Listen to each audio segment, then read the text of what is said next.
shillings to complete stalled projects in Kenya. I am one of those beneficiaries coming from Kisii County, whereby some of those road projects will be sorted out soon as possible. So I think the president's visit is timely. It's just not about loans. You know, we have to see Kenya grow.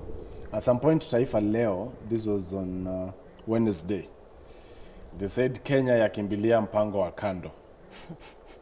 And the president was facing west. Is now keen to face east. What happens to the bilaterals, you know, between Kenya and the US? Does it complicate? Because now China, of course, is a competitor of the US. This close relationship that the president wants to have with both of them. No. Will it not complicate our? No, it's not about foreign position. No, not at all.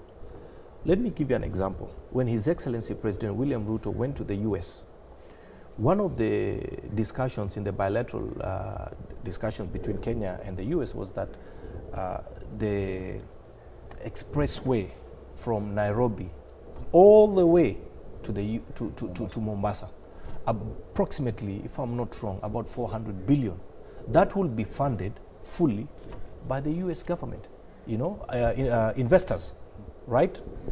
Where it is just like the expressway. So at the same time, the expressway, which is one of the signature projects in our country, the expressway, we don't put in a lot of money. We put in very, very little. But you can see it is the Chinese government, that is a Chinese company, CRBC, that are doing it. So it has nothing to do with our relationship with the US, has nothing to do with our relationship with China.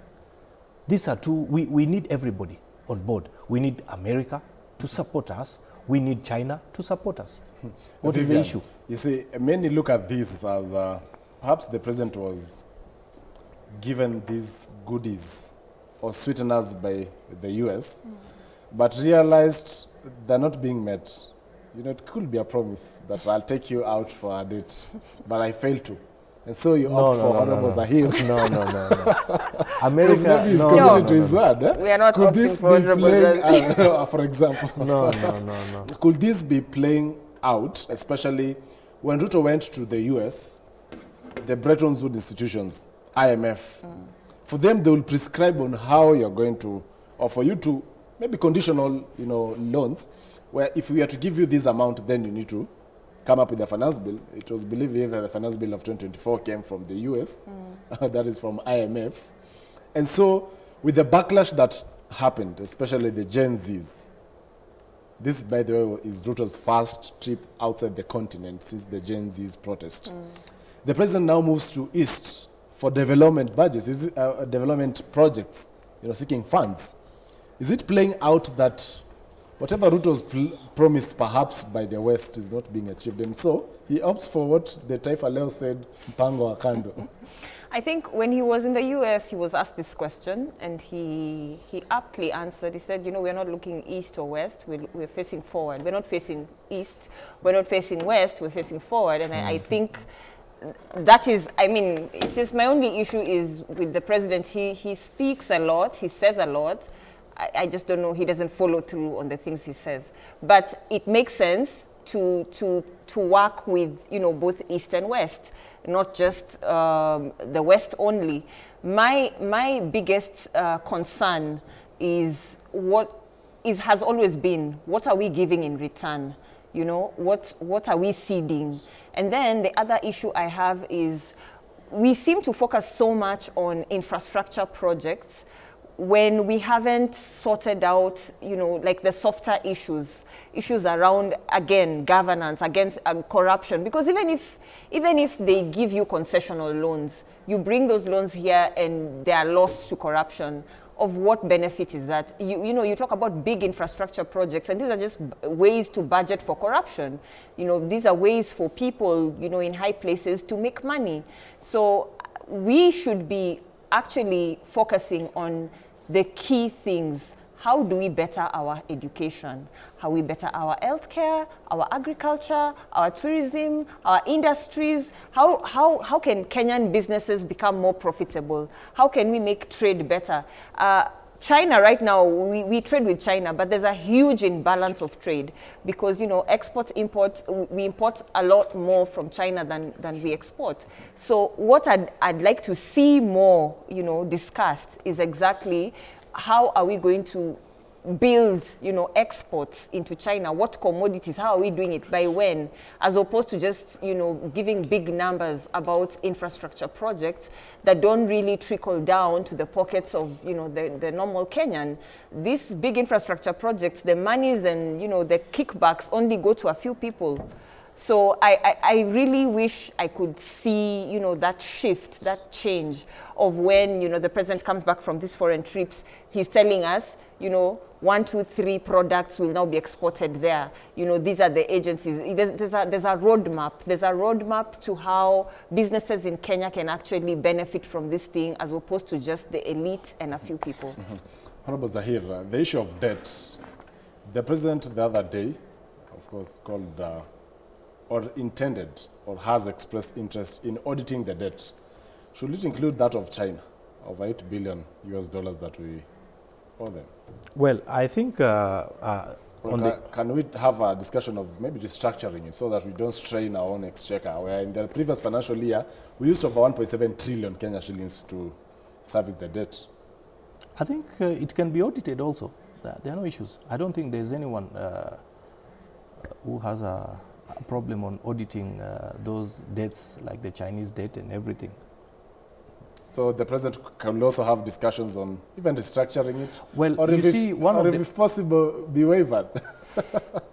And that is one of the reasons why the president has been, even in the G7 summit when he went to Italy, he's been talking about restructuring of the debts. And in fact, one of the things that the president discussed with President Xi Jinping in China was about restructuring and giving us more time on paying those debts. And you know, Kenya and China, we've had excellent and cordial diplomatic relations. You know, these ties have been mutually beneficial for our two countries, and you can see phenomenally transforming Kenya's railway and road and port infrastructure. Mm-hmm. Well, there is some breaking news of a fire outbreak. I'll be getting more details of that shortly. Where? Hillside Indarasha Academy in Nyeri County. We'll be getting more details of that later on what has really transpired. There is some breaking news all the way from Nyeri County. Our reporters are heading there. We will be updating you shortly. Back to our conversation. And just to add on to what Vivian was talking about, one of the reasons why the president, one of the reasons why the president is in China is just not about the debts or about roads or about anything else. It's about discussing our produce. You've talked about exports, you know, like what we import from China. The president went there also to talk about how we can export our produce. You know, we have quite a number of food stuff and many other things that we can export to China. So those are the discussions that took shape. So we are waiting for him to come back, and I'm sure the president will give us more information. And we now shift gears. Company, you know. No. I don't agree. Joel, you know, we have to be patriots. Raila Odinga is our former prime minister. He's a son of our soil. He's not an outsider. Despite what took place before, he was running against President Ruto, and President Ruto won. There was an opportunity for African Union chairperson, and the president, through his wisdom, felt whether it was Raila or anyone else, that opportunity should come to Kenya. And the best candidate was Raila Odinga. In fact, for your information, let me tell you here today, there was a lot of lobbying before Raila's name came. Many people, many leaders wanted former President Uhuru Kenyatta, to be supported. But His Excellency President William Ruto made it graciously decided that no, let us give an opportunity to Raila Odinga. So what is malice there to support Raila Odinga? It is not about anything else. It's not political. He's a son of our soil. So let us support him. Mm-hmm. And one of the reasons why Raila went to China is because the president saw an opportunity, a window where heads of state from Francophone countries, many other countries, they have all gathered there. So he took advantage of that. Like, for example, the president of Chad, President Idriss Deby, and many others who are there from the French-speaking nation, got an opportunity to lobby for Raila Odinga to become the African Union chairperson. And by the way, for your information, the president is doing it not because of 2027 politics. No, he's doing it because he's a Kenyan. And that's why I'm telling you, President Ruto is a patriot. Vivian. It is not about 2027 politics. Vivian, on Raila Odinga accompanying President Ruto to China. I'm happy about it. I support it 100%. Thank you. You know I'm a Baba person. So anything that furthers the agenda and vision of Baba, I support 100%. I will never, ever, be a detractor. And it's a good thing that, Baba accompanied him on the trip because there were 7 and it was an opportunity, collectively to lobby at the same time as opposed to going, country to country to meet the heads of state. And, because you are with the, each candidate is from a particular country. So in this case, you are actually with, the head of state of the country you are from. So it makes sense. It's a very strong case. It's a very tactical way and strategic way of lobbying. Remember, one of the very strong candidates in this race is the candidate from Djibouti. And one of the things that works for him, of course, is the fact that Djibouti is French-speaking, and also, I think, under the Islamic cooperation countries in Africa. So it makes sense that, in this lobbying, you can reach out and garner support of as many heads of state as possible, because when the vote comes up in February, it's the heads of state who are actually voting. And it's a political office, so you have to lobby, you have to listen to, the ideas from the different heads of state and see how you can merge your various visions and interests. It makes a lot of sense. Mm-hmm. Yeah, even if he was to accompany him again to another place, again, we would support it 300%. Back home, Honorable Zahir, that complicated the relationship between Gachagua and, Gachagua taking over the place of now, Raila Odinga taking over the place of the deputy president. Oh, yeah, but that said, okay, before you ask him, but that said, that doesn't make Baba deputy president. That doesn't make him co-president with. No, he's not. Coming to that. He is not. Baba doesn't even need to be co-president with anybody in Kenya. He's fully focused on the AU chairperson seat, and people should not see it any differently. Mm-hmm.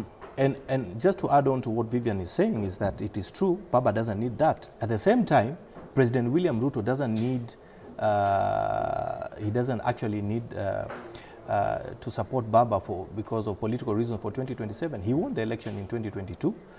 He beat, the Azimio team. And I'm certain in 2027, of course, Taifa Leo says Raila anavyozima taa ya Gachagua. I can say on the issue of the deputy president, I think it's about time that he understands that the politics has a little bit changed. By bringing in Raila Odinga doesn't mean much. He's the deputy president of the Republic of Kenya. you know, he will be the deputy president until 2027. His Excellency President Ruto will, in his wisdom, decide that if he wants him to run again as his deputy. But so it's for Ruto to decide. It's for not Ruto, for President Ruto to decide. And of course, the deputy president also. I'm sure he's a smart politician, and from where I sit, I think and believe that 2027 Deputy President Gachagua will be in the ballot as a presidential candidate. What are projections, Vivian, regarding Gachagua being Ruto's running mate yet again come 2027? First of all, I want to false this headline. Baba and Gachagua are not on the same level. So there's no conversation where you're having where you're saying Baba, you know, you're comparing the two. Baba doesn't need even that, you know, deputy. They are not on the same level. There's nothing you are comparing or discussing, you know, revolving around the two. Deputy president has his office, you know, he has his role. Absolutely. And that's very clear. Baba has his, and that's also very clear.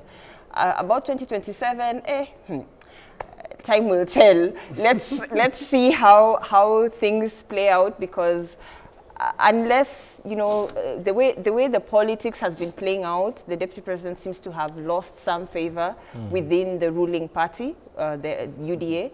So unless, you know, we still have like 3 years. So it depends on, I guess, how he will play his cards, because 3 years is still enough to, you know, rebuild, recover, pull people to your side. So anything can happen. Things can change. Alliances can shift. You know, people can realign. It's too soon to say, you know, it's a go or a no go. So let's wait and see how things play out. But of course, yeah, it takes a lot. I would advise the deputy president to try and see to just realign how he does his politics. Yeah. Honorable Zahir, even as we now wind up, the face of the new opposition in the country, Kalonzo Musyoka has declared himself the chief official opposition leader. However, I'm not sure in Parliament whether there are numbers from Wiper that would help him also make noise in Parliament. Kalonzo Musyoka taking over Raila Odinga in Azimio as the principal. What I speak on from as Zahir Janda, member of Parliament Nyaribari Chache. In Kiswahili, we say, hiyo ni ndoto ya mchana. It is not possible. You'll be facing Ruto come 2027. There will be many candidates facing Ruto in President Ruto in 2027. So Kalonzo is not a threat? He's not a threat. He's not at all. And we are ready for him and others. We are ready. I mean, how can you say that you are a presidential candidate? Or, I'm not talking about just him alone, but any other presidential candidate. Okay, let's focus on that discussion where he said, because he said that he is the opposition leader. Number one, there's nothing like that. Kalonzo Musyoka only campaigns within Eastern region, within Ukambani. How do you win elections? This country. But he has now the backing of the likes of Eugene Wamalwa, DAPK party leader. You know, Jeremiah Kioni from the Mount Kenya region. It's a joke. Is he not strategic enough? No, strategy. How? If they could not win, they could not use that strategy in 2027 to run down William Ruto. How can they use the same strategy to come in 2022? How can they use that same strategy to beat President William Ruto in 2027? It's just. So your prediction of Kenya's politics? I think my prediction of Kenyan politics today, as I sit, is that His Excellency President William Ruto will come back in 2027, hopefully. And then, of course, I'm seeing Rigathi Gachagua. The Gen Zs are not a threat? I'll come to that. The new constituent. I'm seeing Rigathi Gachagua in the ballot in 2027, our deputy president, and I'm also seeing Kalonzo Musyoka in the ballot in 2027, supported by the likes of Kioni and those other characters. Of course, the Gen Z factor, I think was overrated. Yeah, I think it was overrated. It's that fire is over. Vivian, in 30 seconds or less, even as we wind up on Kalonzo and the future of Kenya's politics. Oh my God. I wish Kalonzo Musyoka the best. I wait to see how he will navigate. Of course, he's been in national politics before in various positions, so let's wait and see how he can reinvent himself. But in terms of saying he's, the opposition leader, that remains to be seen. That remains to be seen. 2027 politics, your predictions? I don't have any predictions at the moment. My books are very open, but I don't think Ruto will go back. I think he will not sail through in. Then Kalonzo gets elected. Well, it may not be Kalonzo. I don't know who it will be, but I don't think that that Ruto will go back. Well, that's I don't foresee a second-term Ruto presidency. No, I don't agree. I don't agree. As well, Honorable Zahiri Janda, Nyaribari Chache Member of Parliament, thank you so much for getting time this morning. And we are keen to follow up this breaking news where a fire incident has just been reported at the Hillside and Russia Academy, and 14 students have been rushed to hospital with serious burns. Even as 16 students have been burnt beyond recognition. We'll be giving you more details of that fire incident at the Hillside and Rush Academy. Once again, 14 students have been rushed to hospital with serious burns, even as 16 students have been burnt beyond recognition. Thank you so much for getting time to watch Newdon. My name is Joel Chacha. See you on Monday, where we'll be hosting the Control of Budget Margaret Nyakango on Ruto's maiden budget performance. Have a good day.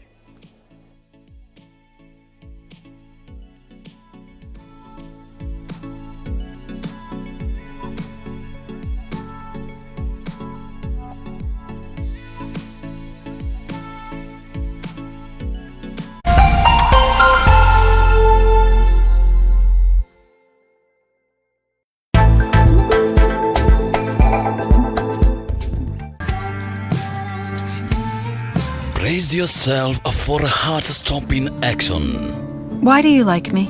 I just like you for who you are. Whenever I see you, I feel really happy. Heartwarming friendships. You think you can